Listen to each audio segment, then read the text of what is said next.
السلام علیکم ورحمۃ اللہ وبرکاتہ۔ آج کا سبق ہم سورۃ البقرہ کی آیت نمبر 253 یعنی 253 سے شروع کرتے ہیں۔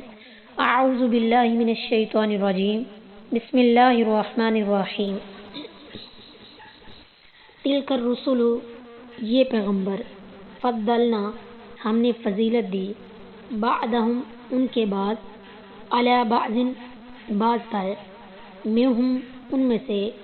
من کلم اللہ، جس نے کلام کیا اللہ تعالیٰ سے، ورفع، اور بلند کیے، بعدہم، ان کے بعد کے، درجات، درجے، وآتینا، اور ہم نے دی، عیسی ابن مریم، عیسیٰ مریم علیہ السلام کے بیٹے کو، بیناتی، کھلی نشانیاں، وأیدناہ، اور اس کی تائید کی ہم نے، بروح القدس، روح القدس جبرائیل سے، ولو شاء اللہ، اور اگر چاہتا اللہ تعالیٰ، مقتتل الذین، نہ آپس میں لڑتے وہ لوگ جو، من بعدہم، بعد ان کے تھے، من بعدی، بعد سے، ما جاءتہم البینات، جب آ گئی ان کے پاس کھلی نشانیاں، ولکن اختلفوا، لیکن انہوں نے اختلاف کیا، فمنہم، پھر ان میں سے، من آمنا، جو کوئی ایمان لایا، ومنہم، اور ان میں سے، من کفر، کسی نے کفر کیا، ولو شاء اللہ، اگر چاہتا اللہ تعالیٰ، مقتتلوا، وہ آپس میں نہ لڑتے، ولکن اللہ، اور لیکن اللہ تعالیٰ، یفعل، کرتا ہے، ما یرید، جو وہ چاہتا ہے۔ یہ رسول ہم نے ان کے بعض کو بعض پر فضیلت دی،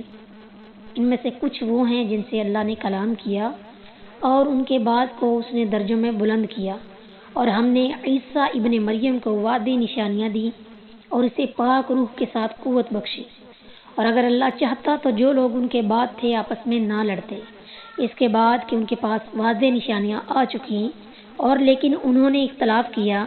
تو ان میں سے کوئی تو وہ تھا جو ایمان لایا، اور ان میں سے کوئی وہ تھا جس نے کفر کیا، اور اگر اللہ چاہتا تو وہ آپس میں نہ لڑتے، اور لیکن اللہ کرتا ہے جو چاہتا ہے۔ تلک الرسل، اس سے مراد وہ رسول ہیں جن کا اس صورت میں ذکر آیا ہے۔ اس سے ظاہر ہے کہ انبیاء درجات میں مختلف ہیں اور فضیلت میں ایک دوسرے سے زیادہ ہیں، چنانچہ فرمایا، وَلَقَدْ فَضَّلْنَا بَعْضَ النَّبِيِّينَ عَلَى بَعْضٍ، سورہ بنی اسرائیل آیت نمبر 55۔ اور بلا شبہ ہم نے بعض نبیوں کو بعض پر فضیلت بخشی، منہم من کلم اللہ، جیسے موسیٰ علیہ السلام کے بارے میں آتا ہے، وَكَلَّمَ اللَّهُ مُوسَىٰ تَكْلِيمًا، سورہ نساء آیت نمبر 174۔ اور اللہ نے موسیٰ علیہ السلام سے کلام کیا، یعنی خود کلام کرنا۔ وَرَفَعَ بَعْضَهُمْ دَرَجَاتٍ، یہ بات اسی آیت میں پہلے بھی گزر چکی ہے کہ اللہ تعالیٰ نے رسولوں میں سے بعض کو بعض پر فضیلت بخشی۔ اب پھر فرمایا ان میں سے بعض کو درجات میں بلند کیا، اس سے ایک خاص شخصیت کی فضیلت بیان کرنا مقصود ہے جسے سب جانتے ہیں، اس لیے نام لینے کی ضرورت نہیں سمجھی گی، جیسا کہ یہ آیت ہے، سبحان الذی اسریٰ بعبدہ لیلا من المسجد الحرام الی المسجد الاقصی الذی بارکنا حولہ، یعنی سورہ بنی اسرائیل کی آیت نمبر 1 میں ہے کہ اس میں بھی اس بندے کا نام بتانے کی ضرورت نہیں پڑی، اور وہ ہمارے نبی کریم صلی اللہ علیہ وسلم ہیں۔ تفصیل اس کی یہ ہے کہ فضیلت دو طرح کی ہے، ایک مجموعی اور کلی فضیلت، اور دوسری جزوی فضیلت،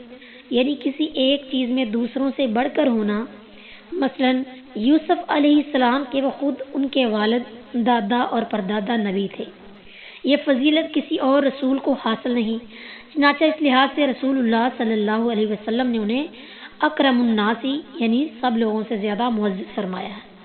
بخاری احادیث الانبیاء باب قول اللہ تعالی واتخذ اللہ، حدیث نمبر 3353۔ آدم علیہ السلام کو اللہ تعالیٰ نے 60 ہاتھ قد عطا کیا اور انہیں اپنے ہاتھ سے پیدا فرمایا، یہ آدم علیہ السلام کی جزوی فضیلت ہے۔ کلی اور مجموعی طور پر ہمارے رسول صلی اللہ علیہ وسلم تمام انبیاء سے افضل ہے، یہی صحیح عقیدہ ہے اور اس پر امت کا اجماع ہے۔ خود آپ صلی اللہ علیہ وسلم نے فرمایا، انا سید ولد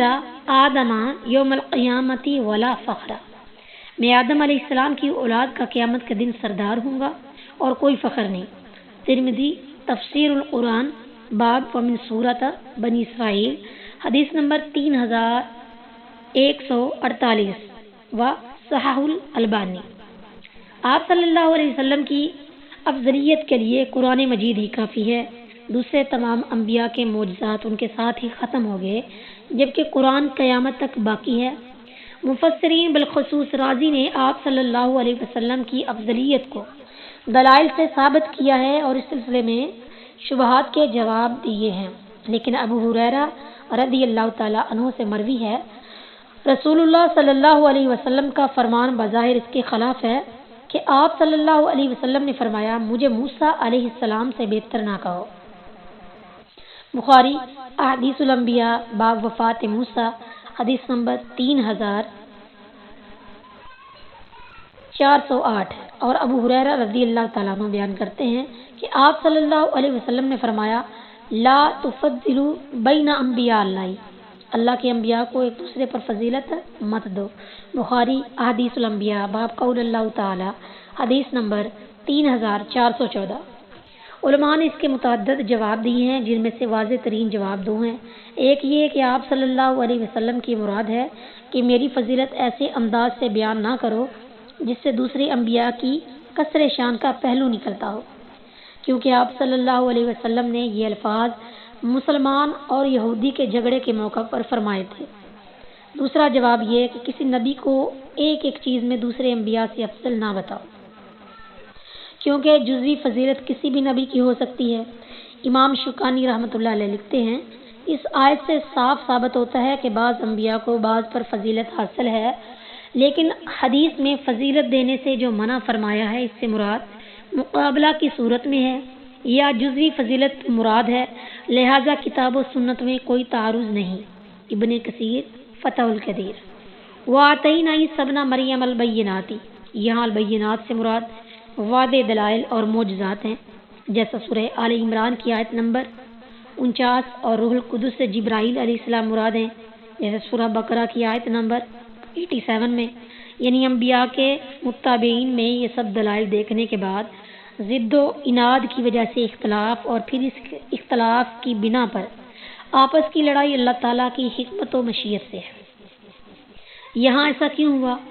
نہیں کہا جا سکتا، کیونکہ اس کا جواب ہمارے فہم سے بالاتر ہے۔ اللہ تعالیٰ نے انسان کو ایک حد تک اختیار دیا ہے، پھر اسے بھی اپنے اختیار کے تحت رکھا ہے، اس کی حکمت وہی جانتا ہے۔ حقیقت یہ ہے کہ تقدیر اللہ تعالیٰ کا ایک بید ہے جو ہم سے مخفی رکھا گیا ہے، لہٰذا اسے معلوم کرنے کی کوشش کا کچھ فائدہ نہیں، بلکہ مان لینا چاہیے کہ وہ جو چاہتا ہے کرتا ہے، جیسے سورہ انبیاء کی آیت نمبر 23 میں ہے۔ اس آیت میں رسول اللہ صلی اللہ علیہ وسلم کو تسلی دی گئی کہ کفر و ایمان میں لوگوں کا اختلاف تو پہلے ہی سے چلا آ رہا ہے، کوئی نبی ایسا نہیں کہ جس کی ساری امت ایمان لے آئی ہو، لہٰذا آپ ان کے انکار سے رنجیدہ نہ ہوں۔ فما علینا الا البلاغ۔